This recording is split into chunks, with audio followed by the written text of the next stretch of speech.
काशी नगरिया में बसेले महादेव, माता उमा जी के साथ रे। काशी नगरिया में बसेले महादेव, माता उमा जी के साथ रे। कवना विधि से पूजा करी हम महादेव, सुखी रहे घर परिवार रे।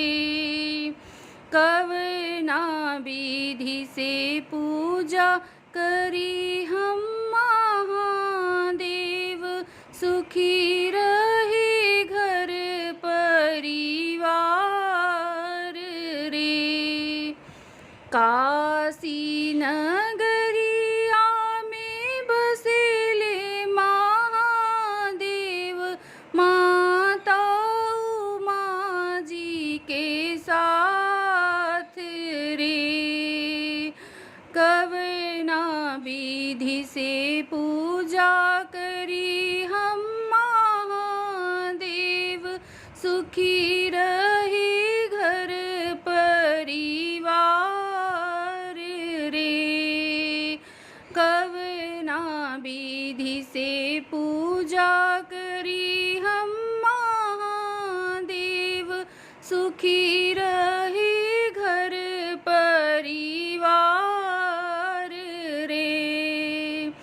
नैहर में बाढ़े भोला भाई से भतीजवा, ससुरे सकल परिवार रे।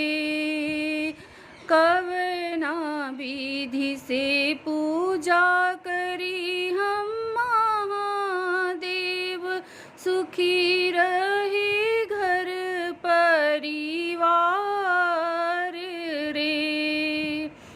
नैहर में बाढ़े भोला धन से धर्मवा, ससुरे भरल भंडार रे। कवना विधि से पूजा करी हम महादेव, सुखी रहे घर परिवार रे। कवना विधि से पूजा करी हम महादेव, सुखी रहे घर परिवार रे। गंगा कर जल बेटी हमके चढ़ाईबू, पूरा न होई सब काज रे।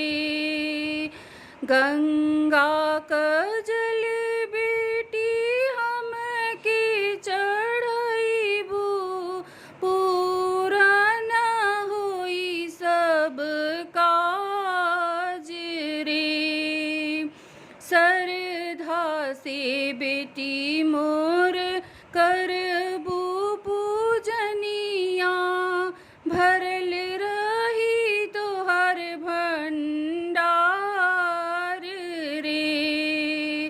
श्रद्धा से बेटी मोर करबू पूजनिया, भरल